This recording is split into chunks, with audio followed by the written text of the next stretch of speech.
famous. I had too much sauce. All the mall heel blow now. It's too much sauce. Hey guys. Hello. And welcome back to our channel. Today we're going to be talking to you guys about the struggles of grad school. We got a lot of questions about what we're doing with our lives, how we got to where we are, and just some advice and tips on a young girl, a young black girl, trying to make it through grad school. So first things first, when we're talking about grad school, we have to talk about getting into grad school. Like, that's a big part of grad school. So the first thing you want to do is, what are you guys getting the application?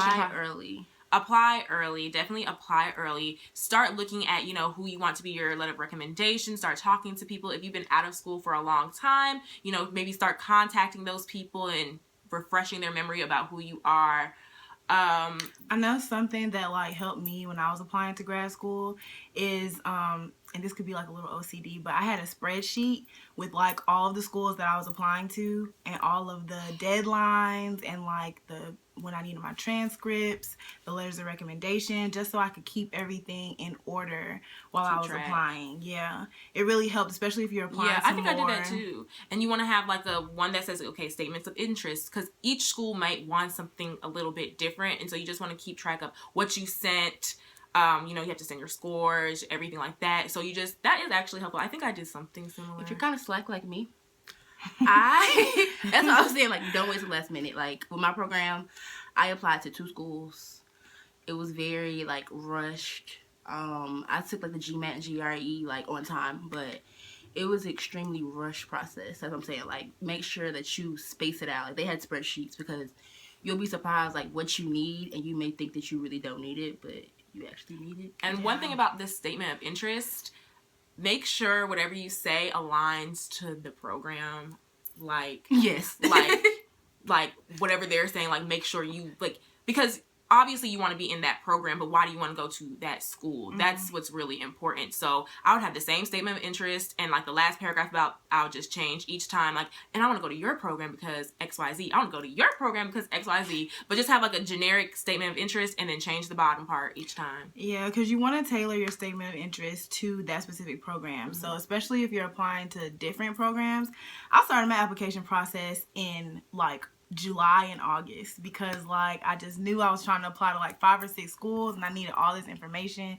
So I started super early, but you want time to, when I'm writing my personal statement, I need time to kind of think, and stuff has to flow to me. Mm-hmm. I can't sit down and do it in one setting. So I know I needed time to write it. I needed time to give people, I let some of my mentors look over it, let my advisor look over it, and then I had people just kind of give me little points and tips just to spruce it up a bit. So you can never do too much. And definitely research what you want to go into your program, because with my program, I didn't have a statement of interest. I didn't have, all they want is my transcripts, his scores. And yeah, because she's doing accounting, so you really don't have to have a personality. Yeah. But we're no personality. They didn't care. We're in she's in counseling and I'm doing school psychology, and so they wanted to know who are you. And even after that, I still had to do an interview so they can see in person that I'm actually have interpersonal skills. I had no interviews. That's what I'm saying. I waited till the last minute because it didn't seem important, but I found out I probably should have gave myself a little bit more time. Yeah. But yeah, just make sure that you research the actual program that you want to do. Do they know our majors? Oh, okay. Just in case you guys didn't watch our previous video, which you should with all 3 of us, because it doesn't happen that often. But I recently got my master's in school psychology, and now I'm getting my EDS, education specialist degree in school psychology. And I'm currently working on my master's in clinical mental health counseling. And I'm currently in the application process for PhD programs. So we'll see how that goes. And I have a master's in accounting, and I'm currently getting a CPA out the way. So. And that's certified public accountant. Yes. I have to look that up before, because I didn't know. Okay. So the second most important thing that you need to know about grad school is funding. Now, this is so big because I was told, like, all throughout my application process that if you are paying for grad school, you are doing something wrong. Like, there is money out there for you. So my first year of grad school, when I didn't see no money and I didn't have an assistantship, I was paying for school myself, and I was really confused, like, what's going on? Listen, like, there are ways to pay for grad school. A graduate assistantship is like the most common thing aside from like grants and scholarships and everything. You want to try to get an assistantship at your school, and they come in like a teaching assistantship. You can have a teaching or research, like doing like stuff like campus, like student affairs type things. There's just a whole bunch of different assistantships out there. So definitely contact who's ever in your program. If they sent us emails, like they were just like, we're looking for assistance, we're looking for this.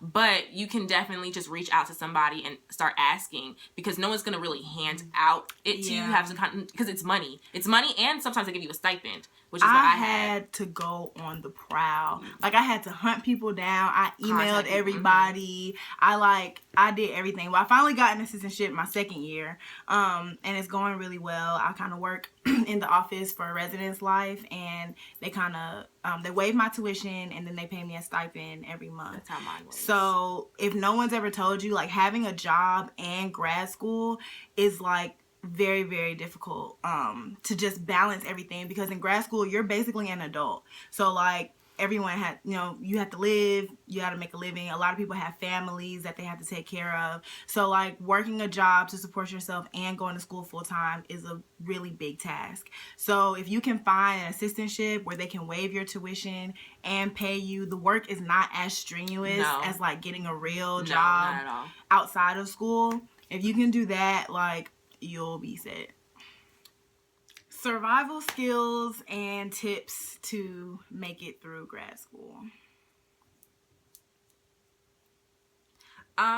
Prayer. Faith in the Lord. Like, I really, no, like, really. Honestly, like, as an accounting major, I don't think that was like, my program was a year.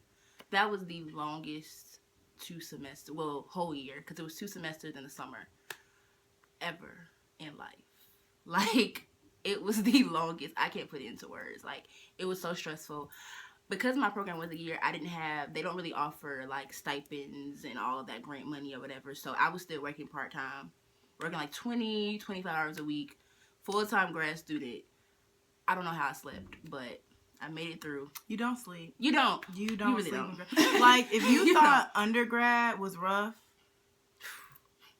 grad school is like a whole nother ball game. Like, you don't know stress until you get to because grad honestly, school. in undergrad, I feel like I kind of coasted on natural ability. Mm-hmm. Like, I did. If I had an exam Monday, I could study all day Saturday and Sunday and be Gucci. In grad school, you will fail. Like, you can't. Like, you will fail. You can't. You have to be like prepared. Like, you're an adult, so when they act like in class, they're calling your name. There's no like, oh, I don't have an answer. Like, I don't have anything to say. Like, no, you need to have something to say. And I feel like, well, at least in my program, they taught more applied skills. Like, they weren't teaching like facts. Like, yeah, we learned theories, but they were teaching us more applied skills. And so we had to show that we can apply it. And I'm so used to studying and getting A's. So applied skills is something you just have to practice. You just have to get good at. And that was something that was very hard for me, to not just be able to study and then just get an A. It was actually like, I have to show the skills. I think mine was opposite, because they don't care about application. It was like study. And like, they tried to, most accountants are kind of weird. Like, they don't really have personal skills. So they would try to like incorporate these random, like, hey, be nice, be friendly, be social. And it was like kind of awkward. So it was just like, it was a mess. But you will survive. It's going to be like typical. Her program's 2 years. Her program was 1 year. And mine is 3 years. That's why I'm still in school. But, I mean, it's going to be it's going to be stressful. It's going to be trying. Sometimes you're like, do I really want to be here? But you'll get through it. And, your cohort, which is the people you kind of came in with in your program, they kind of struggling too. So we had a pretty close cohort. So I would talk to them. We give each other answers, give each other notes. Like, we helped each other because, teamwork makes the dream work. And I really wish that I had that. Like, yeah, I know a lot of programs, like a lot of clinical programs, they're very competitive, and so everybody's just trying to be the best. But our program wasn't like that, so that was helpful for me, just having other people in the program to talk to and vent to, and they're stressed too. But it is important to find like one friend. Like, thankfully, I found one person. Like, I had one person. Like, we would do lunch together. You need one person who like gets it. Because I would tell them all the time, like, this is hard. And like, we had all of us are in grad school. Like, the first year, I was, like, by myself. They were still in undergrad, and I was by myself, and they were still partying, and I was just so jealous. I'm like, I don't want to do this. And then they got in grad school. I was like, okay, like, we're all struggling. It's definitely a challenge because we went to undergrad together, but we go to different schools for grad school. Mm-hmm. So something that's, like, really big that you need to keep in mind, when you go to grad school, like, you're leaving behind your comfort zone, all the friends that you made in undergrad, that was really like hard. Everything that you were comfortable with before. You're going into a completely new environment with new people, and you're thinking on a different kind of level than what you were thinking in undergrad. So it was hard for me also. Like, my first year of grad school, like, I was pretty, like, miserable in the companionship zone. Like, I was like, I miss my friends. Like, I miss everybody from undergrad. But I would say, like, just stay open to the process and embrace it, because you actually grow a lot and you learn a lot during your grad school process. About yourself, about other people. Even, like, your way of thinking just starts to change. Your potential career. Like, you learn a lot more. Like, I really learned about what I'm going to be doing when I actually start working grad school. Yeah. I didn't learn undergrad. Because it's going to sound kind of crazy, but when I walked into my first class, I was like, wait a minute. So this is what we're doing? Like, this is what I signed up for. But right. Like, that's bad. Do not know what you're doing. It pushes you. It really pushes you, because you can think like, oh, I want to be a counselor. I want to be a psychologist. I want to be an astrophysicist. And you sit in that class and they're like, what's up? You had an internship before. Like, so I knew what I was worth it. I have grown so much just in the past year and a half in my grad program.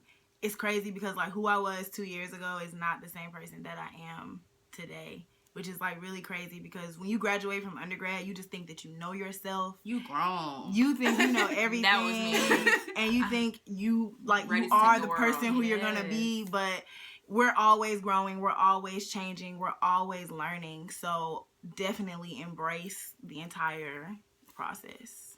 Trust the process. Trust it. So next we have the transition into the real world. It's a trap, y'all. Like, I'm telling you, adulting is a setup. It's a setup. I just want to go back. Like, I don't know if I'll go back to high school. I would. But I would definitely go back to freshman year of college. I just want to go back. I feel like I really can't speak to transitioning into the real world yet, because I'm just still in school. I'm not getting paid by my internship. I'm not. So right now, I just still feel like I'm still under the umbrella of like, I think I can, because, like, I'm done and I'm waiting to start my full-time job. And as the days just go by, I'm just like, I don't want to do this anymore. Like, I just want to go back. Like, I'm an adult, allegedly. Like, when I was, like, 16, I thought 24 was old. Like, you should about to get married. Yeah, like, the fact that my life isn't where I completely want it to be at an age that I thought was so old, like, back then, it kind of stresses me out. Yeah. Like, I'm so obsessed with, like, accomplishing all my goals, doing what I want to do, like, traveling, like, everything. It's just, like, nerve-wracking to me that, like, wow, like, this is the beginning. Mm-hmm. This is, like, the start of, like, my future. It's just a lot. But if I had to give, like, one tip to anyone who is embarking on grad school or going to grad school, it would be to just, like, stay true to yourself and not worry about what other people are doing. Because what was also really hard for me was that we had a lot of friends from undergrad who graduated and had jobs. Great jobs. Good jobs. Mm-hmm. Like, balling. And I'm sitting here going to Dubai. Like, I feel like I'm sitting here getting stipends. I feel broker in grad school than I did in undergrad, which is so weird. Probably because you have more expenses in grad school, maybe. But, like, you kind of just have to be content with yourself and be content with your process. Yeah, because what's for you is for you. And your journey. Don't compare yourself to other people and what they have going on. Just have confidence in the fact that, like, you're working hard now and it's going to pay off later. Piece of advice. If I had one piece of advice to give, I would just, I don't know who is your Lord, but if you, whoever you pray to, just pray to him often. I'm so serious. Like, just my faith has gotten me through school. So that's all I can say. I don't have any, like practical, but that just works for me. That's a good one, because even if you don't have, like, a set, like, faith or belief, you will find one. In grad school, you will find one. You will find someone or something to hold on to, because I would say be open-minded. Very open-minded. Because surprisingly, I went to the same school for undergrad and grad, so I came in thinking, like, I went for undergrad. I know what to expect. I've had so many professors before. And it didn't, the second, like, my spring semester was when I kind of, like, stepped out of my comfort zone, and I actually talked to people in my program, because I had that one person before, but I had like 3 or 4 afterwards. Like, I kind of, like, you know, went to the socials and, like, went to different events they had, because before, like, I was like, yeah, it's real. Having a support system is everything too. Like, because I had them, and because they were struggling too, and you know, miserably loves company, so they were miserable in grad school. I was miserable in grad school, so it just helped just to have, like, friends who understood, and, you know, we're all in the same place in our life, so. Yeah.